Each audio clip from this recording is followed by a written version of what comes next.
तो चलिए अब जानते हैं आर्कियोलॉजिकल सोर्सेज के बारे में। आर्कियोलॉजिकल सोर्सेज हिस्टोरिकल सोर्सेज के अंडर आता है। Archaeological sources include ancient monuments, temples, inscriptions, coins, tools, weapons, ornaments, paintings etcetera.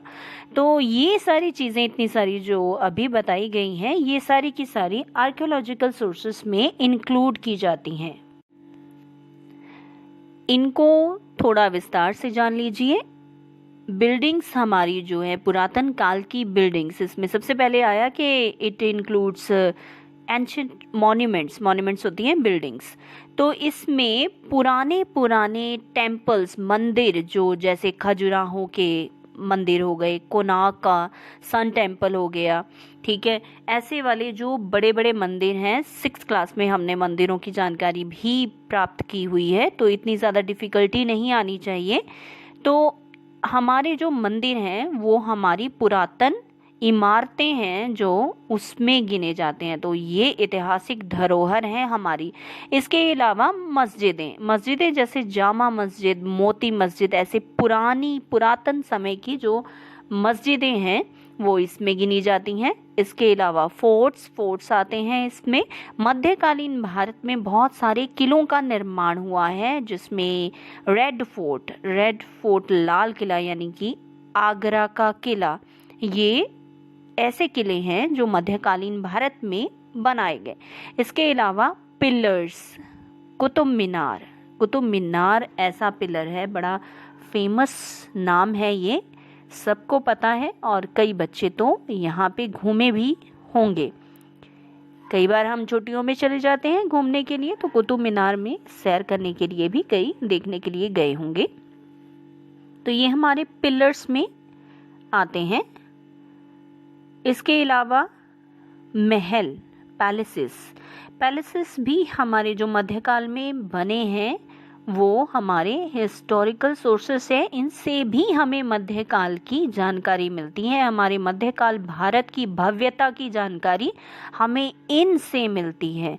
उस समय किस तरह का था, क्या गरीबी थी या अमीरी थी, लोग समृद्ध थे या नहीं थे, भारत में किस प्रकार का राज्य होता था, राजा लोग कैसे थे, कौन से शासक थे, ये सारी चीज़ों की जानकारी हमें मिल सकती है और आसानी से मिलती है।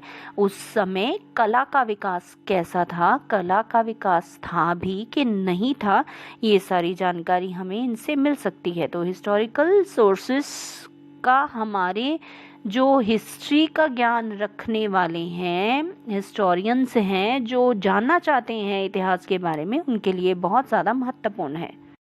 इसके बाद हम आर्कियोलॉजिकल सोर्सेस के बाद जो फर्स्ट हमारा पॉइंट था एंशिएंट बिल्डिंग्स, मॉन्यूमेंट्स जो हैं, उसके बाद हम लेंगे इंस्क्रिप्शंस जो होती हैं वो हमें इंफॉर्मेशन देती हैं। किसके बारे में? उस समय के बारे में। इंस्क्रिप्शंस लिखती चीज़ें जो लिखी हुई हैं, खुदी हुई हैं, वो उस समय की जानकारी देने का काम करती हैं। वो हमें इंफॉर्मेशन देती हैं इम्पॉर्टेंट इवेंट्स के बारे में, इम्पॉर्टेंट डेट्स उनसे पता चल जाती हैं, किस राजा ने उसको लिखवाया था, गुदवाया था, उसकी पर्सनल क्वालिटीज़ क्या थी, वो सारी चीज़ें भी उसमें लिखी होती हैं। स्पेसिमेन ऑफ आर्ट भी वो मानी जाती हैं।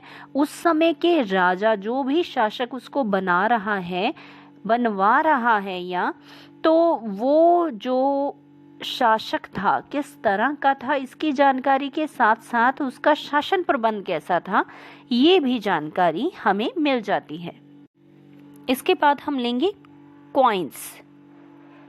ये भी हमने ऊपर कितने सारे जो सोर्सेस पढ़े थे हमारे आर्कियोलॉजिकल सोर्सेस, उसमें कॉइन्स भी हमने पढ़ा था, तो हम थोड़ा थोड़ा उसको आगे एलैबोरेट कर रहे हैं, थोड़ा उसको विस्तार से जान रहे हैं। उसमें से कुछ टॉपिक्स हमने उठाए हैं, तो बाकी का वर्णन भी इसी प्रकार का ही आएगा। तो कॉइन्स जो होते हैं वो भी किसी राजा महाराजा द्वारा चलाए गए इम्पोर्टेंट सिक्के होते हैं, तो वो भी हिस्ट्री के बहुत इम्पॉर्टेंट सोर्स में गिने जाते हैं, क्योंकि उनसे भी इम्पॉर्टेंट डेट्स, इवेंट्स की जानकारी मिलती है और वो बड़ी पुख्ता जानकारी होती है। हिस्ट्री, इतिहास को जानने के लिए कॉइन्स, सिक्कों की मदद जो है हमारे हिस्टोरियंस लेते हैं। तो ये हमें इंफॉर्मेशन देते हैं उस काल के बारे में, उस काल की समृद्धि के बारे में, प्रशासन के बारे में, ये सारी चीज़ें उनसे हमें पता चल जाती हैं। इकोनॉमिक कंडीशन किस तरह की थी उस कंट्री की, ये भी हमें पता चल जाता है सिक्कों की कंडीशन से। सिक्के सोने के चल रहे थे या चांदी के, तांबा उस टाइम चलता था या कांसे के सिक्के थे, किस प्रकार के सिक्कों का और कितने ग्राम या कितना भार उनका होता था, इस चीज़ से उस काल की समृद्धि के बारे में भी पता चल जाता था। तो हमारे यहाँ पे जो क्वेश्चन आंसर्स भी आएंगे उसमें भी पॉइंट्स आसानी से, इसमें से हमें ये पॉइंट्स मिल जाएंगे, बहुत इजी पॉइंट्स हैं। जैसे इसका मैं एक पॉइंट आपको बना के बता, 2 पॉइंट्स इसमें से, कॉइन्स को हिस्टोरिकल सोर्सेस के रूप में हम कैसे लेते हैं। Coins throw light on important historical events and dates. Okay, some coins give us an information about the economic condition of the country during this period। Okay, ये 2 पॉइंट बने और बड़ी आसानी से हमने इसको जान लिया। एक तो जाना कि डेट्स और इवेंट्स की जानकारी हमें देते हैं, दूसरा हमने जाना कि economic conditions of that country वो हमें बताते हैं। ठीक है।